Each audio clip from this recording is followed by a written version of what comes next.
my name is Kate Edwards. I'm president of Panthers for Life at the University of Wisconsin-Milwaukee, and I'm going to talk about starting a new group on your college campus.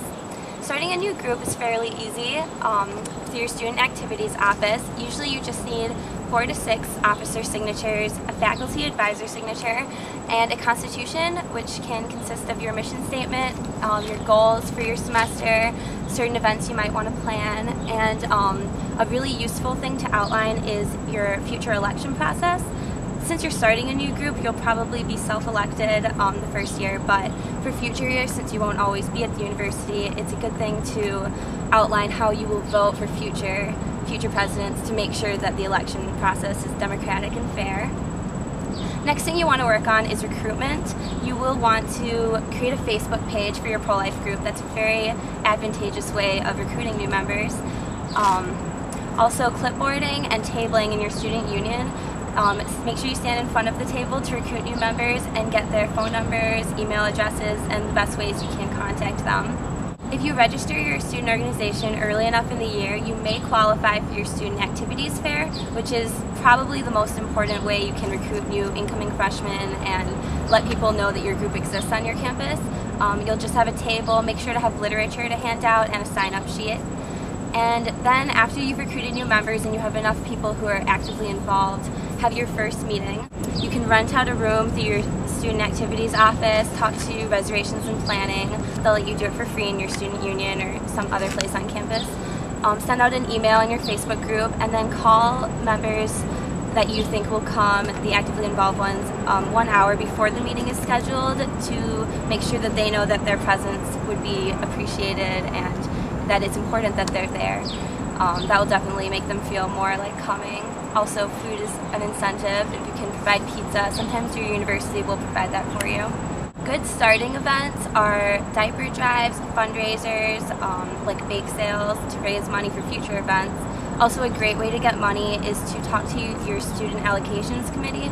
Every school does it a little differently, but sometimes the university has a cap on how much money you can raise, and sometimes it's however many grants you want to apply for, and they'll give you money based on the amount of money you ask for. So sometimes universities will cover full events. You can bring speakers to campus and have a cemetery of the innocent and other events like that. Great events that are inexpensive include doing a truth booth and a fetal development display with literature to hand out to interested people. And then also chalking on campus. Some people chalk cemetery of the innocents to cut down the cost of wood.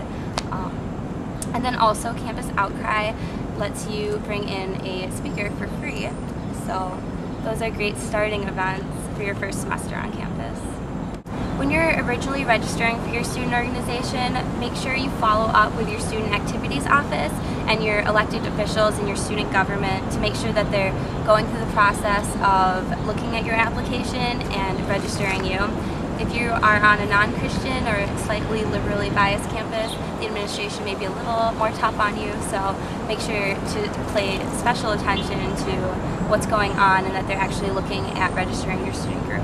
The most difficult thing I encountered initially was that I started the group with just 4 other members, and I was on a slightly liberally biased campus where people were either pro-choice or very apathetic. So if you're encountering the same problem where students aren't wanting to be as involved as you would hope, tabling is a must, and make sure you have literature and you have answers or places where you can direct them for people with questions or who are angry at you for being there. Make sure to get down members' email addresses and phone numbers, and stay in touch with people who are interested in your group. Add them as Facebook friends. Make sure you direct them to your Facebook group and invite them to your meeting. And make sure to stay in contact with them because they'll be the members that keep coming to your events and recruit other members. One of the most important ways to stay a strong presence on campus is to continue doing events.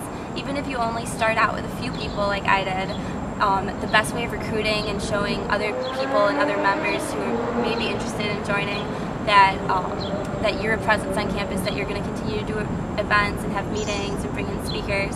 And that'll also help with the administration giving you less of a hard time if you stay very active and involved on your campus.